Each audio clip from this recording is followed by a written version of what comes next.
ओम शांति। आज तो बाबा की थर्सडे की मुरली है और बाबा ने आज की मुरली में सबसे पहली बात बताई है, ये जो नाटक चल रहा है पूरी सृष्टि पर, हम सब एक्टर्स जो नाटक कर रहे हैं, इसमें दो बातें ध्यान रखनी है। पहला, बीच में से कोई वापस नहीं जा सकता, और दूसरा, किसी का रोल चेंज नहीं हो सकता या पार्ट बदल नहीं सकता। इसको हम एक्सचेंज नहीं हो सकता ऐसे भी बोल सकते हैं। जैसे देखिए, दुनिया में भी जब सीरियल्स बनते हैं ना, तो उसमें एक्टर्स पर भी चेंज हो जाते हैं। कई सालों से सीरियल्स चल रहे हैं, एक्टर्स चेंज होते जा रहे हैं, बट सीरियल चल रहा है। लेकिन जब फिल्म बनती है तो उसमें अगर एक्टर या एक्ट्रेस जो है वो अवेलेबल नहीं है तो फिल्म को बंद करना पड़ता है। तो ये नाटक बाबा सीरियल के सेंस में नहीं कहते हैं, बाबा फिल्म के सेंस में कहते हैं। लेकिन क्योंकि ये बहुत लंबा ड्यूरेशन होता है, 5000 ईयर, इसलिए इसको नाटक से कंपेयर किया जाता है। क्योंकि सीरियल का क्या होता है ना, डेली एपिसोड होता है। तो इस सीरियल कहिए, नाटक कहिए, इस फिल्म में कोई भी किसी के रोल को चेंज नहीं कर सकता। जैसे कई बार होता है ना, दुनिया में आप देखेंगे कि हमें किसी चीज़ से बहुत प्यार है, और या किसी व्यक्ति से बहुत प्यार है, और उसका कोई एक और भी पर्सन है जिसको वो चीज़ या व्यक्ति बहुत पसंद है। तो जनरली कलयुग में क्या हो गया है, हमें ये चाहिए कि दूसरा व्यक्ति हट जाए ताकि वो चीज़ या वो व्यक्ति, वो पर्सन मुझे मिल जाए। लेकिन अगर ड्रामा में मुझे वो मिलना लिखा ही नहीं है और उसी व्यक्ति को मिलना है, तो चाहे उसके 10 जन्म होंगे पर वो मिलेगा, उस व्यक्ति को ही मिलेगा। हम एक्सचेंज नहीं कर सकते उसको जो मिलने वाला है उससे, या मुझे जो मिलने वाला है मैं उसे दे दूं, ये कभी चेंज नहीं हो सकता। दूसरा, इसमें जो हमने बात समझी कि कोई भी बीच में से वापस नहीं जा सकता। कई बार ना हम तंग हो जाते हैं।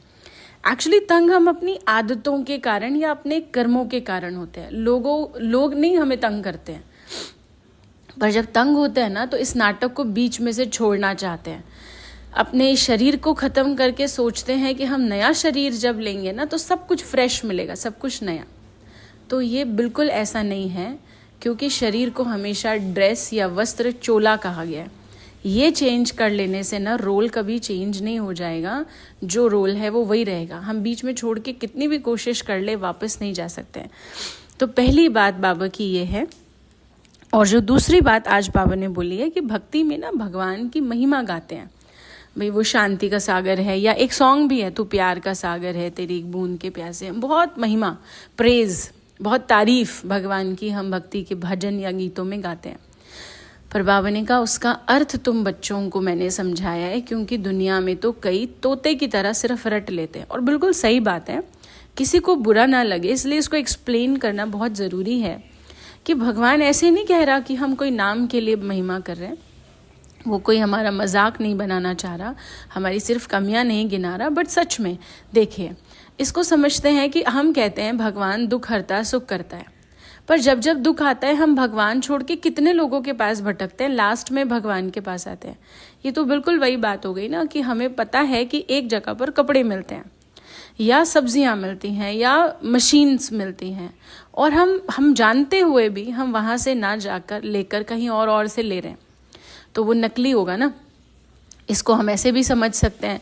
हम सबको मालूम है, जैसे अलग अलग स्टेट्स हमारे अलग अलग चीज़ों के लिए फेमस है। अगर हम स्पाइसेस यानी मसालों की बात करें तो केरला के फेमस है, चावल कहीं के, दाल कहीं की। अब अगर हम उसको जाकर किसी फॉरेन कंट्री में खरीदें तो वो जो नेचुरल और ओरिजिनल चीज़ है वो नहीं मिलेगी। भले शक्ल बहुत अच्छी होगी, सब कुछ बहुत अच्छा होगा, बट वो ओरिजिनल नहीं मिलेगी और उसका ज़्यादा बेनिफिट नहीं होगा। तो हम क्या कर रहे हैं, हम मंदिरों में जाकर गा तो रहे हैं, आप ही मेरे सब कुछ हो, आप ही मेरे जीवन के सहारे, आपके बिना मेरी सांसें नहीं, आपके बिना मेरा ये नहीं, कितनी तारीफ कर रहे हैं। लेकिन क्या हम सच में मीन करते हैं उन बातों को? मतलब हम उसका मीनिंग समझ कर चलते हैं? हमें जब जब ऐसी कोई दिक्कत आती है, क्या सच में हम भगवान के पास ही जाते हैं? क्योंकि हम जानते हैं सुख देने वाला, खुशी देने वाला, मेरी चिंताएं हरने वाला वही है। आप में से कुछ बहुत रेयर का आंसर हो सकता है यस, लेकिन उसमें भी अपने आप को गहराई से चेक करने की ज़रूरत है कि अगर हम भगवान के पास गए या बैठे, हमने मेडिटेशन किया और मेरा दुख दूर नहीं हो रहा, मेरे मन से वो टेंशन नहीं निकल रही है, मतलब मैंने सच में भगवान को याद किया नहीं है। क्योंकि मैं समुद्र के पास जाऊं, सागर के पास जाऊं और मुझे ठंडक का एहसास ना हो, या मुझे वो पानी की आवाज़